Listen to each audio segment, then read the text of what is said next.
Welcome to Hong Kong. I grew up in this city and I've seen my fair share of its many iconic urban sites.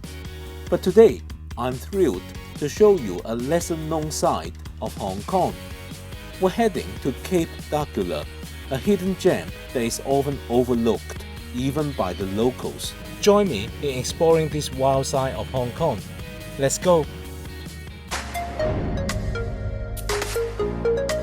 Hi fellow travelers, Ken from Ken Travels 360 is here. Today I'm joined by Pam and later by Steve on this exciting day trip to a remote part of Hong Kong, the Cape D'Aguilar Marine Reserve. Located on the southeastern tip of Hong Kong Island, Cape D'Aguilar is a remote coastal area celebrated for its sea cliffs, hiking trails and captivating vistas of the South China Sea. Apart from the incredible views, we'll hike, check out amazing caves and even discover some whale skeletons. Excited yet? You should be! To reach this secluded area, wherever you are starting in Hong Kong, hop on the convenient MTR, the local metro system, to Shau Kei Wan Station on the Island Line. At Shau Kei Wan, normally you should use the exit A3 to go to the bus terminus. Currently, that exit is closed due to escalator renovation, so we're using another exit instead. From here, we'll be taking the bus number 9, which is a popular route during the weekend, as it also goes to other popular places like Shek-O Beach, Big Wave Bay, and the trailhead for Dragon's Back. Before you get on the bus, be aware that some buses go directly to Shek-O and bypass Cape D'Aguilar, so make sure you check that your bus does go there. As we managed to grab the seats at the front of the upper deck on the bus, I was able to capture some amazing views. Sitting on the right-hand side, we soon saw Tai Tam Bay and the luxury housing estate Red Hill Peninsula across it. The bus ride will take around 25 minutes and it should be the 14th stop. After stepping off the bus, the path ahead is quite straightforward. We walk down along Cape D'Aguilar Road, a road nestled between the hills on one side and the vast expanse of the South China Sea on the other. Right from the beginning of the trail, we get coastal views of Stanley and the South China Sea. After about 20 minutes of downhill walking, we'll pass Hock Choi Village. Sometimes it had little store here that sells soybean pudding and drinks to hikers. So we are gonna try some soybean pudding. We have already ordered 2.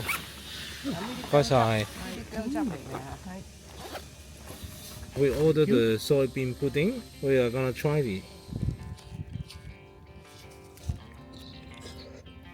So this is really good. It's $20 each and it tastes really nice. After indulging in this delightful soybean pudding, it's time to continue our hike down to Cape D'Aguilar. Another 20 minutes walk brings us to the PCCW radio transmitting station. It's marked by a no trespassing sign, but anyway, follow the left dirt path. We'll circle the station and rejoin the paved road on the other side.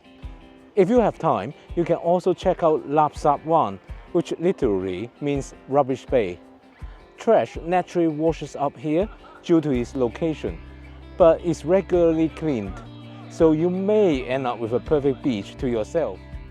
At this point, I decided to try out my DJI Mini 4 Pro. Despite the rather windy condition, I decided to give it a go. Remarkably, the drone seemed to be able to handle this wind comfortably. Indeed, I found out that it has a wind speed resistance of 24 miles per hour, which is close to 40 kilometers per hour.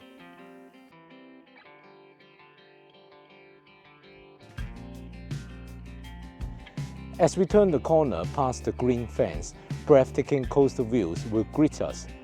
Soon, a fork in the road appears. The left leads to the Cape D'Aguilar Lighthouse, while the right heads to the Marine Reserve. Let's go check out the lighthouse first. Well, behind me is the Cape D'Aguilar Lighthouse. Standing nearly 10 meters tall, it's a declared monument of Hong Kong. It's the oldest surviving lighthouse in Hong Kong and it dates back to 1875. Since 1975, the lighthouse has been automated. After checking out the lighthouse, we head to the Marine Reserve.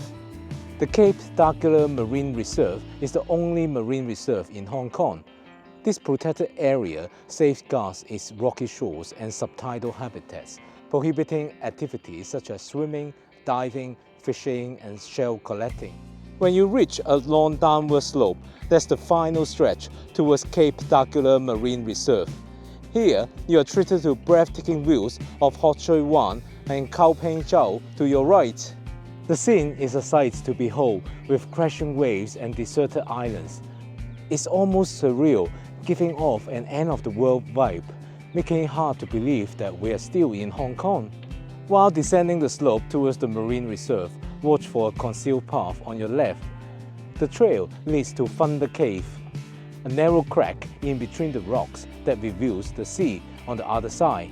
Upon entering the cave, relish the thunderous sounds of the waves crashing against the rocks. As the sound reverberates, it sounds as if thunder has just struck nearby, and hence its name. Okay, we're entering the Thunder Cave now. The path, as you can see, is quite rocky, so do pay attention.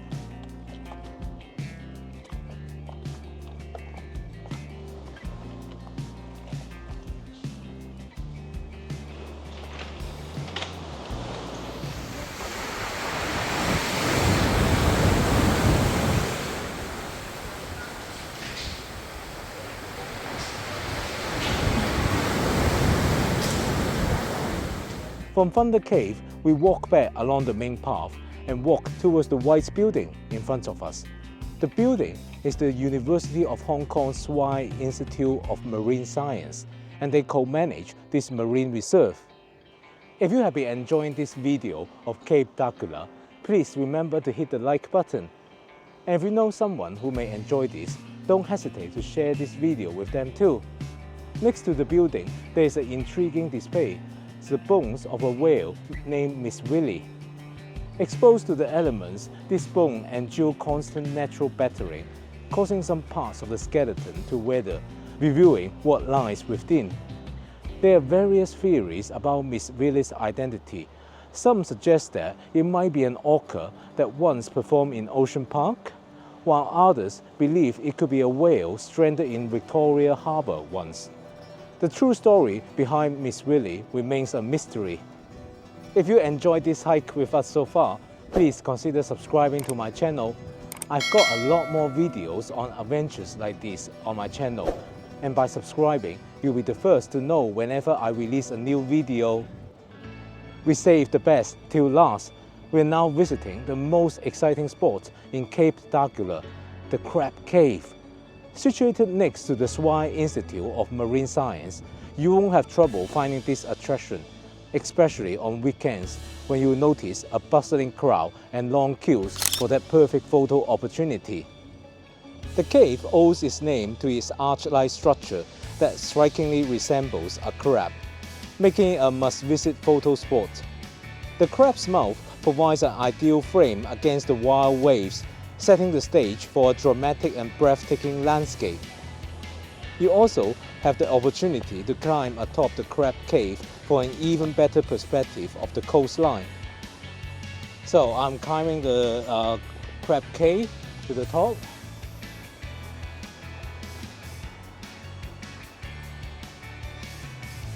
It's actually not very difficult, but you have to have very sure footing to do it, really.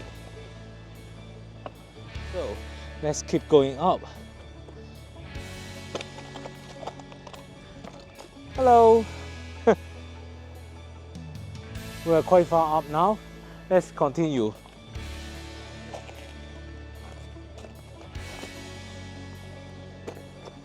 Oh my God, look at the view. Wow.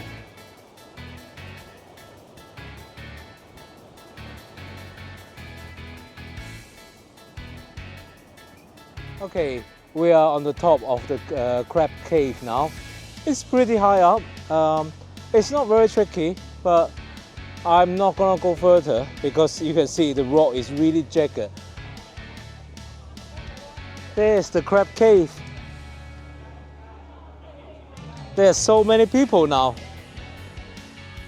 It's no wonder that the Crab Cave draw in enthusiasts seeking that perfect Instagram-worthy moment. With its stunning ocean views from both below and above the arch, this spot is a photographer's dream. Well, sometimes getting down is more tricky than going up, but compared to the rugged rocks that I had in Rossili, this is not really that challenging. After checking out Crab's Cave, there's one more thing to do before leaving. I'm gonna fly my DJI Mini 4 Pro.